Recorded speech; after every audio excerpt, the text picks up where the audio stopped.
Matagumpay na nailikas ang isa sa dalawang trabahador na naipit ng mga bumagsak na bato sa Ballarat Gold Mine bandang alas 10 ng gabi nitong Miyerkules, March 13, habang patuloy naman ang isinasagawang rescue sa pangalawa.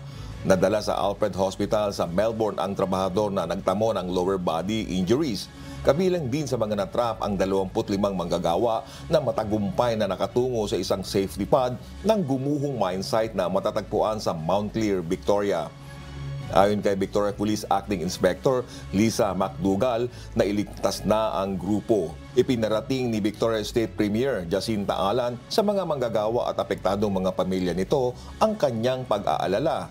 Tulong-tulong sa rescue operation ang Victoria Police, paramedics at Oscar I Mine Rescue Team ng Country Fire Authority o CFA.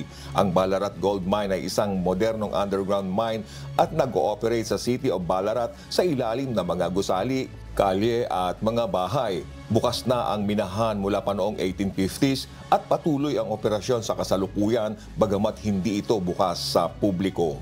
Danny De Lieva, humahataw sa balita ngayon.